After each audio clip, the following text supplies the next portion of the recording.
After giving up my career to support my husband, his mother said, "Now that you're not working, you can devote yourself to serving my son properly." My husband smiled and said, "That's the plan." I grinned and said, "Actually, I have a new plan." Their smiles faded as I revealed what I had secretly been preparing. So, I, 34 female, was married to Daniel, 37 male, for almost 8 years. We met in college, fell in love, and did the whole "we're partners" thing. Or at least, I thought we were partners. Turns out, I was just playing my role in a script someone else wrote. His mother, Margaret, 64 female. Margaret never liked me. Not in an outright "I hate you" way, but in that slow, insidious way where everything she said had an edge. Every compliment was backhanded. Every smile was tight.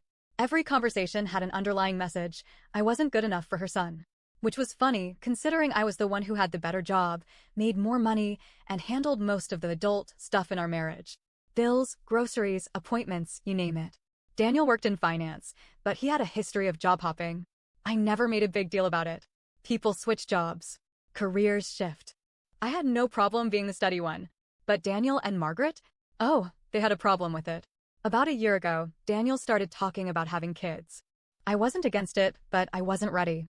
I had spent years building my career, and I wasn't about to throw it away just because my biological clock was ticking, as Margaret so kindly put it. Daniel acted disappointed, but said he understood. Then he got laid off. At first, I was supportive. I told him to take his time looking for something new. We weren't struggling financially, so I figured a couple of months off wouldn't hurt. But months passed and he wasn't looking. At all. Instead, he was relaxed. He started sleeping in. He played video games for hours. He picked up hobbies like baking and suddenly started acting like a stay-at-home husband. Meanwhile, Margaret started coming over more. She'd drop off food, tell Daniel how hard this must be for him, how stressful it must be to rely on me financially. And then she'd turn to me with that tight smile and say, "It's a good thing you're stepping up. This is what a wife should do." That was the first time I felt it. That gnawing feeling that something wasn't right. One night, Margaret invited us over for dinner. I didn't want to go, but Daniel said she was making his favorite meal, so I caved. We're sitting at the table, and Margaret is in rare form, going on about how woman's place is in the home, how she gave up everything to be a wife and mother, how Daniel deserves a woman who will take care of him the right way. Then she looked me dead in the eye and said, "Now that you're not working, you can devote yourself to serving my son properly." I laughed. Out loud. But Margaret didn't laugh. She just kept smiling. Then Daniel, my husband, the man who supposedly respected my career, my choices, my time, leans back in his chair, looks me right in the eye, and says, "That's the plan." He said it so easily, like it had already been decided. I felt my stomach drop. That's when I realized this wasn't some accident. This wasn't just Daniel being lazy or Margaret being pushy. This was a plan. Daniel let himself get fired. He and his mother had cooked this up. They wanted me to take on the role of the perfect little housewife while Daniel got to be the man of the house without actually doing anything. And they expected me to just go along with it. I smiled. I smiled so wide my cheeks hurt. "Actually, I have a new plan." Margaret's smile twitched. Daniel frowned. I didn't elaborate. I just kept eating. And that was the moment I decided, if they wanted a game, I'd give them a war. I didn't react that night. I didn't fight. I didn't argue. Instead, I nodded along, pretended to agree, let them think they had me. Then I got to work. For the next 6 months, I played the part while setting up my escape. I found a divorce lawyer. A damn good one. I didn't want to just leave, I wanted to leave with everything I was owed. We had a joint account. I stopped using it. Instead, I slowly funneled my direct deposits into a new account under my name only. I left just enough in the joint account to keep up appearances. I started keeping records. Every conversation. Every text. Every call where Margaret talked about how I needed to serve Daniel. Every time Daniel mentioned how nice it would be for me to finally focus on the home. And the cherry on top? Daniel's Snapchat messages to his friends where he bragged about how he had finally broken me. How I was giving in. How I was about to be the wife he always wanted. I screenshotted everything. I started job hunting quietly. Found an even better position. One that paid more and offered relocation. Because I wasn't just going to leave Daniel. I was going to disappear. As the months passed, I started acting more submissive. I stopped arguing. I let Daniel and Margaret believe I was falling into place. Margaret became smugger. Daniel became lazier. And then, they made a mistake. One night, Daniel sat me down and said, "Since you're home more now, I think it's time we started trying for a baby. Not if I wanted to. Not, how do you feel about this?" He had already decided. I looked at him and asked, "Who's going to pay for everything?" He blinked. "Well, you'll be home, so I'll take care of the finances." I laughed. "With what job?" He had no answer. Margaret jumped in with, "Daniel will find something soon. But a baby is more important than a paycheck." That's when I knew they were never going to let me go back to work. A few days later, I found out Daniel had taken my name off our lease. He had unilaterally renewed it without me. Meaning, if I left, I'd have no claim to our home. He wasn't planning for me to leave. He was planning to trap me. And that's when I decided it was time. I didn't react when I found out about the lease. I didn't scream, didn't cry, didn't ask him why. I just stared at the email from the landlord, confirming the renewal, with only Daniel's name on it. He had done it behind my back. He had removed me from our home, legally locking me out of the place I paid for, while still expecting me to cook, clean, and make babies for him. I felt sick. That night, I acted normal. I made dinner, sat across from him, watched him eat like nothing had changed. But inside, I was done. I had been planning to leave, but now I wanted more. Daniel and Margaret had spent months treating me like I was stupid. Like I would just accept my new life. Like I wouldn't fight back. So I changed my plan. I wasn't just going to leave. I was going to burn it all down first. For the next few weeks, I let myself become exactly what they wanted. I started dressing the way Margaret liked, soft colors, no makeup, modest outfits. I cooked full meals, let Daniel brag to his friends that I was settling into my role. I even let him think we were trying for a baby. I threw out my birth control pills right in front of him. Except, they were already empty. I had flushed the real ones weeks ago. Margaret was thrilled. "Finally, you're making the right choices." Daniel was smug. "See? I told you she just needed time." I smiled and nodded. Meanwhile, behind the scenes, I was preparing for war. One afternoon, I accidentally left my laptop open with a job offer email visible. Just enough for Daniel to see. He saw it. I knew because, that night, he was different. Less relaxed. More watchful. "Are you still looking for jobs?" he asked. I frowned, acting confused. "What?" "No. I told you, I'm happy." He stared at me. I stared back. He didn't believe me. The next day, my laptop was moved. He had gone through it. I let him think he was smart. That he had caught me before I could do anything. That I was trapped. Because the real plan?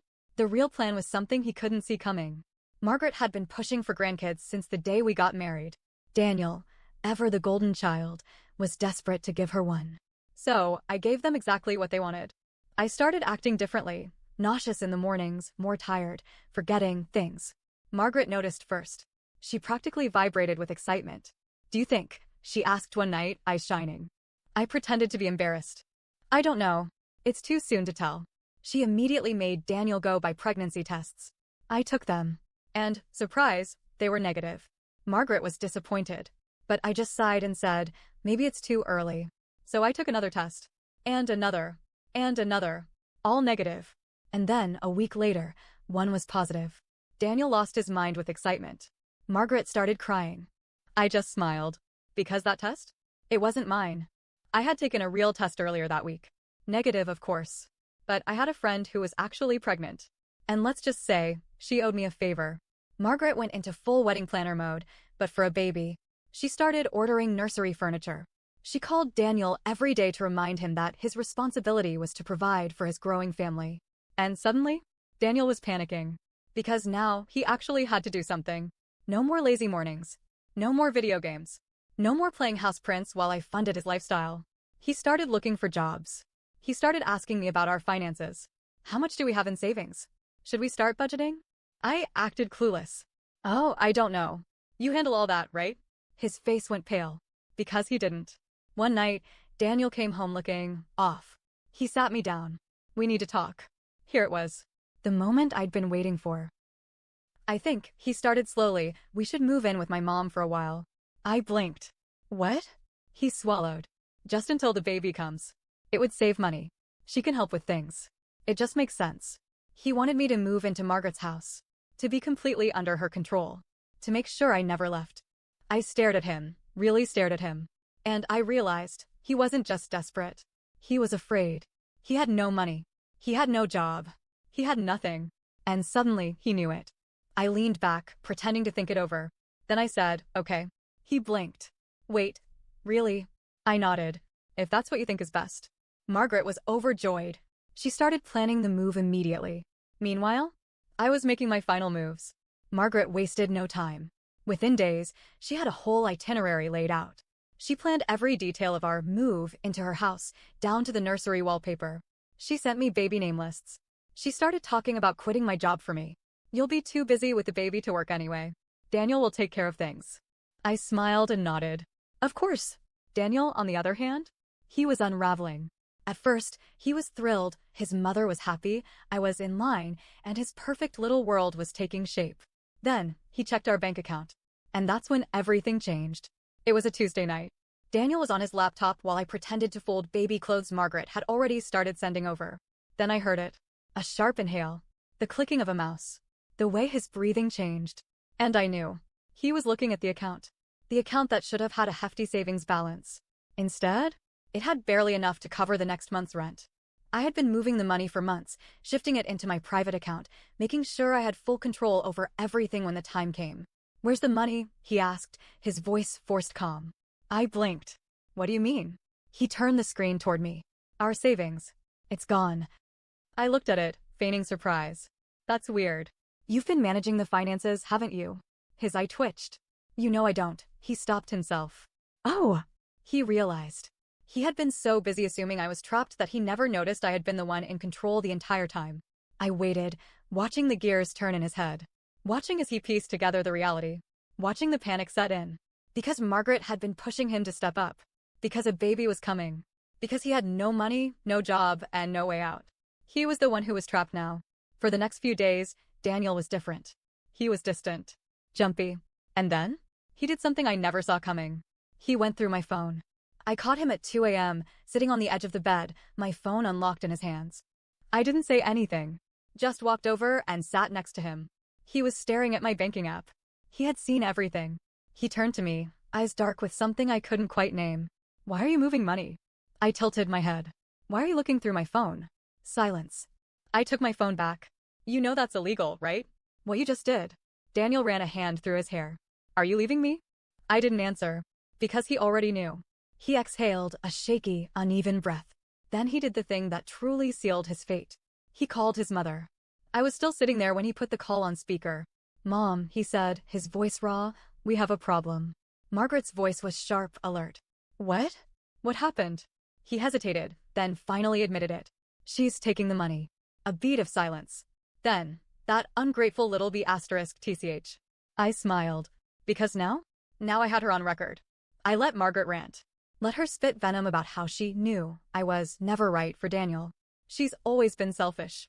After everything we've done for her. After she tricked us with this baby, oh, that was interesting. Even she wasn't fully convinced I was pregnant. I filed that away for later. Then I stood up, stretched, and walked toward the bedroom door. Daniel followed me with his eyes. Where are you going? I turned back, smiling. Oh, don't worry. You'll find out soon. And then? I walked out. 2 days later, Daniel woke up to a knock on the door. It was the landlord. And he had bad news. Your lease is invalid, he told Daniel. Your wife never signed it. Which means you can't legally renew it without her. Daniel called me immediately. What the hell did you do? I sipped my coffee. Oh, I don't know, Daniel. You're the one handling our finances, right? Silence. Then I dropped the second bomb. I also had my name removed from the utility bills last month. So, I'd start packing if I were you. Margaret tried to save him. She offered to co-sign a new lease to cover some of his bills. But Daniel was drowning. Because all this time, he thought I was the one being backed into a corner. He never saw the walls closing in on him. And then, right as he was grasping for control, I pulled the rug out completely. I sent Margaret the screenshots of Daniel bragging to his friends about how he had manipulated me. How he had tricked me into giving up my career. I didn't include a message. I didn't need to. Because I knew exactly what she would do. Margaret turned on him. I don't know what was said between them. All I know is that a few hours later, Daniel showed up at my office. Yes, my office. Because that's another thing he hadn't figured out. I never actually left my job. I had been working remotely under a temporary contract with the same company I had quit. And now? Now they were moving me across the country. Daniel stood in the lobby, eyes wild, demanding to see me. I walked out, calm, collected, and just loud enough for everyone to hear, I said, Sir, you need to leave before I call security. His face collapsed. Because he knew. He knew he had already lost. Daniel didn't leave. He stood there, frozen, his face pale, his mouth slightly open like he was still processing what I had just said. Security had already started moving toward him. Other employees were staring. Someone whispered, "Is that her husband?" He must have realized how pathetic he looked, because he took a shaky step back. His hands clenched at his sides, and for a second, I thought he was going to yell, make a scene, demand answers. Instead, he whispered, "Please." I almost laughed. Please? Please? After everything? After he played me? After he let his mother manipulate him into treating me like some disposable servant? After he tried to trap me with a fake life I never agreed to? Now he was begging? I didn't even blink. "Daniel, leave." Security reached him. One of the guards, a man named Patrick who had seen me come in every morning, who had chatted with me about my coffee order, stepped between us. "You need to exit the building, sir." Daniel didn't fight. He didn't scream. He just stood there for another second, his face crumbling into something desperate before he finally turned and walked out the door. And just like that, he was gone. But the fight wasn't over. I still had one more person to deal with. Margaret called me 2 hours later. I picked up. She didn't waste time. "What the hell have you done?" Her voice was shrill, sharp with rage. She was livid. "Perfect." "I don't know, Margaret," I said sweetly. "Did something happen?" "You ruined his life," she screeched. "He has nothing now. No home, no job," I cut her off. "No money." Silence. Then, softer, "Where is it?" I smiled. "Oh, you mean my money?" Margaret inhaled sharply. That's when I knew. She had been counting on it. Maybe she thought she could get it from me after I left. Maybe she thought she could manipulate Daniel into getting it for her. But now? Now, there was nothing left for them. "You're a monster," she spat. "You tricked him," I laughed. I actually laughed. "I tricked him." I repeated. "That's rich, coming from you." She started spewing more nonsense. How I was ungrateful, how I ruined her son, how I owed them for taking care of me. I let her rant. Then I said, "You should check your emails." Silence. I hung up. Because Margaret? She was about to receive the final nail in the coffin. While she had been screaming at me, I had sent every screenshot to her entire church group. Margaret was obsessed with her image. The perfect wife. The perfect mother. The woman who raised a strong, capable man. And now? Now, everyone was going to see what kind of man she really raised. The texts where Daniel bragged about fooling me. The recordings where Margaret encouraged it. The bank records proving they had tried to financially trap me. I even included a sweet little note. I just thought everyone should know the kind of values Margaret truly raised her son with. Enjoy. And then? I blocked her. Margaret might have had control over Daniel. She might have had control over his past relationships. She might have had control over their twisted little world. But she never had control over me. And now? She never would. Margaret was disgraced. Her church friends? They turned on her instantly. Turns out, people don't really like it when you get caught manipulating and financially abusing someone. She tried damage control. She told people I was lying. That I trapped Daniel. That I was a gold digger. But the receipts didn't lie. She lost friends. Respect. Everything she had built her image around. And Daniel? Daniel lost everything. His mother was too busy dealing with her own fallout to help him. His friends, the ones he had bragged to, they wanted nothing to do with him now. He tried calling me. Again and again. I never answered. Until one day, he stopped. And I moved on. It's been a few months now. I'm in a new city, in a new apartment, with a new job that pays more than my last one. I wake up every morning knowing that I am free. And Daniel? I don't know. I don't care. Because the truth is, he was never my partner. He was his mother's puppet. A weak man who thought he could trap me, not realizing I was 10 steps ahead the entire time. I should have seen it earlier. Maybe I did, but I ignored it. Maybe part of me thought I could love him into being a better man. But love isn't enough when someone is willing to betray you. And now? Now, he's the one left with nothing. Just like he planned for me.